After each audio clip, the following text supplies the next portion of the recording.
Hello student, आइए आज हम लोग शून्य कोटि की क्रिया सिद्ध करते हैं।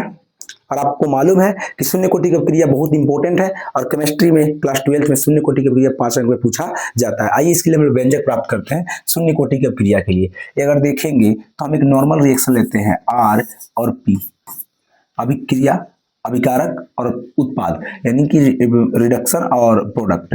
ठीक है, मैं अगर इसको तत्क्षणिक वेग के फॉर्मूला में बताऊं तो माइनस डी आर बटा डी टी, क्या होगा? डी आर बटा डी टी। ऐसे गुलबर्ग ए आर के अनुसार हो जाएगा आर बराबर, और कहीं ना कहीं गुलबर्ग के अनुसार देखेंगे तो के, और ये क्या हो जाएगा?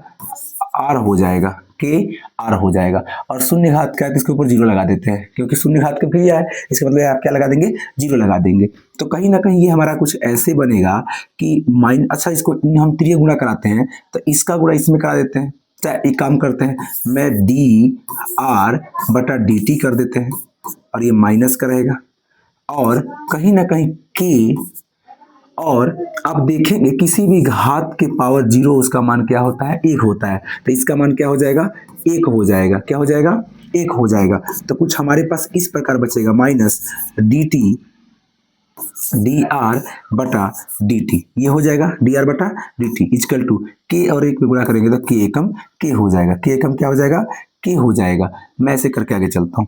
ठीक है, थोड़ा और आगे देखेंगे, equal to minus D R का इधर गुणा करेंगे तो हमारे पास क्या हो जाएगा? इसका गुणा इसमें करेंगे तो के डी टी हो जाएगा।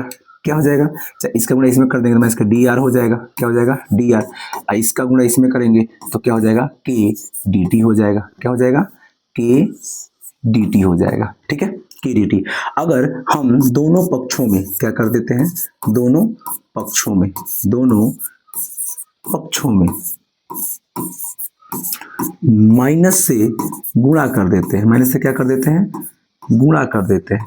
अगर दोनों पक्षों में हम माइनस से गुणा कर देते हैं तो कहीं ना कहीं माइनस और माइनस मिलके ये क्या हो जाएंगे? प्लस का डी आर हो जाएगा, और ये माइनस प्लस मिलकर माइनस के डी टी हो जाएगा। क्या हो जाएगा? के डी टी हो जाएगा। आई होप आप समझ रहे होंगे अच्छे से। जहां भी दिक्कत होगा आप कमेंट बॉक्स में बता दीजिएगा। और इसके बाद से आप गौर से देखेंगे तो कहीं ना कहीं ये दोनों पक्षों में हम माइनस से गुणा किया तो माइनस प्लस में बन गया, एक प्लस है तो माइनस में बन गया। थोड़ा और गौर से देखेंगे, हम दोनों पक्षों में समाकलन कर देते हैं। दोनों पक्षों में क्या कर देते हैं? हम समाकलन कर देते हैं। दोनों पक्षों में क्या कर देते हैं? दोनों पक्षों में पक्षों का समाकलन कर देते हैं। समाकलन क्या कर देते हैं? समाकलन कर देते हैं। अगर दोनों पक्षों का समाकलन कर देते हैं तो आपको क्लास 12 में समाकलन नाम का, एक इंटीग्रेशन नाम का चैप्टर पढ़ना है। उसमें आप ध्यान से देखेंगे तो यहाँ पे थोड़ा सा रफ करता हूं। अगर dx का समाकलन देखेंगे तो कहीं ना कहीं x होता है। dx का समाकलन क्या होता है? x। अगर मान लीजिए माइनस के dt का समाकलन अगर हम करते हैं तो ये हो जाता है माइनस का के dt का समाकलन t हो जाएगा, और साथ में i या c जुड़ जाता है, क्योंकि समाकलन स्थिरांक होता है। समाकलन क्या होता है? स्थिरांक होता है। तो अगर समाकलन स्थिरांक की बात किया जाए, समाकलन स्थिरांक होता है। क्या होता है? समाकलन स्थिरांक होता है। तो मैं इसे रफ किया था, हटा देता हूं उसको।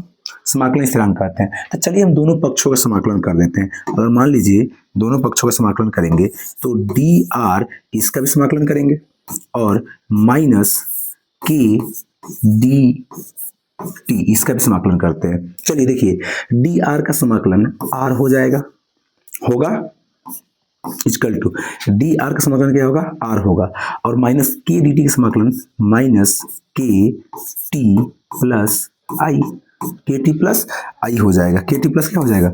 आई हो जाएगा। इसे हम समीकरण एक मान लेंगे। समीकरण क्या मान लेंगे? एक मान लेंगे। कोई डाउट है? आगे चलते हैं थोड़ा सा। समीकरण क्या मान लेंगे? एक मान लेंगे। आर बराबर आई के टी प्लस आई, समीकरण क्या मान लेंगे? एक मान लेंगे। उसके बाद से हम देखेंगे, हम कहीं अगर माने, मतलब यदि हम कह देते हैं, यदि t बराबर जीरो ले लेते हैं, t बराबर क्या ले लेते हैं? जीरो, और r बराबर आर नॉट ले लेते हैं। क्या ले लेते हैं? R not.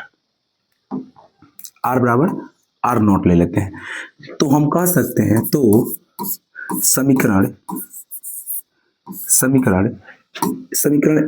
एक में समीकरण एक में t बराबर 0 तथा t बराबर 0 तथा r बराबर r0 रखने पर क्या करने पर रखने पर क्या करने पर रखने पर r0 रखने पर क्या करने पर रखने पर। चलिए, यदि समीकरण एक में t बराबर 0 और r बराबर 0 रखने पर और हम रखते हैं तो कहीं ना कहीं यहां देखिए, सॉरी, अब देखेंगे r की जगह हम r0 रख देते हैं तो कहीं ना कहीं r की जगह पर r0 रखें। r जब क्या रखेंगे हम r की जगह पर r0 रख देंगे इक्वल टू माइनस k और t की जगह पर हम 0 रख देंगे। क्या रख देंगे 0। अब प्लस हमारे पास क्या बच गया i बच गया। क्या बच गया i बच गया। तो r0 बराबर माइनस के 0 होगा तो इसका पूरा मान क्या हो जाएगा 0। अब प्लस का i बच गया तो कहीं ना कहीं r0 बराबर i हो गया। r0 बराबर क्या हो गया i हो गया। r0 नीचे क्या हो गया i, यानी i का वैल्यू r0 निकला। i का वैल्यू क्या निकला r0 निकला। अगर हम कहें, ध्यान से देखिए, अगर हम कहें कि i का मान समीकरण एक में रखने पर, क्या रखने पर i का मान, देखो i का मान समीकरण एक में रखने पर, i का मान कहां पर रखने पर समीकरण एक में रखने पर, i का मान समीकरण एक में रखते हैं। चलिए i का मान समीकरण एक में रखते हैं तो कहीं ना कहीं हमारे पास समीकरण एक है r इक्वल टू माइनस के टी प्लस आई। चलिए अब i का मान रखते हैं। देखिए r इक्वल टू माइनस के टी अब प्लस i का मान क्या है r0 है। r0 है, थोड़ा सा ऊपर चलते हैं, r0 है, ठीक है। तो कहीं ना कहीं ये माइनस का इधर क्या हो जाएगा प्लस का, तो हम कह सकते हैं के टी, क्योंकि इधर माइनस का इधर प्लस का हो गया और r0 हमारे पास बच गया और ये प्लस का जगह क्या हो जाएगा माइनस का r हो जाएगा। तो कहीं ना कहीं k equal to r0 minus r, ये गुणा में है तो क्या हो जाएगा भाग में t हो जाएगा। और हमारा कहीं ना कहीं यही हमारा वो फॉर्मूला है जो होता है प्रथम कोटि शून्य कोटि की अभिक्रिया। इसे ही कहते हैं, इसे ही क्या बोलते हैं हम लोग, इसे ही बोलते हैं शून्य कोटि की अभिक्रिया। क्या बोलते हैं शून्य कोटि, शून्य कोटि की व्यंजक, शून्य कोटि की व्यंजक इसे बोलते हैं। थोड़ा सा अगर ऊपर चले तो किसी मतलब कभी कभी इसको चेंज करके अलग वे में भी लिखा जाता है। अगर हम यहाँ पे r0 इक्वल टू a मान ले, ठीक है, r0 इक्वल क्या मान ले a, तथा r बराबर a माइनस एक्स मान ले। r बराबर क्या मान ले a माइनस एक्स मान ले। मैं आपको बता रहा हूँ कभी कभी ये भी मानते हैं, कोई मान लेते हैं, ठीक है। देखते हैं इसका सोल्यूशन क्या निकलता है।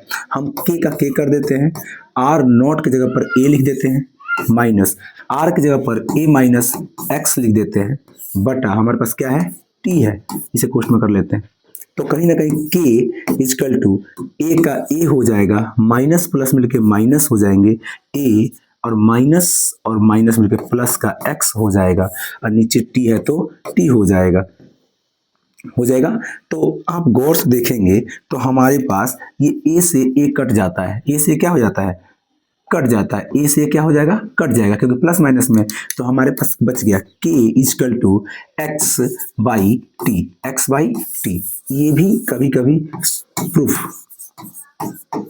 ये भी है शून्य कोटि की क्रिया। तो याद रखिएगा, या तो आप ये बोल दो k equal to r0 minus r बटा टी, आप ये बोल दो चाहे ये बोल दो, बात एक ही है, ठीक है।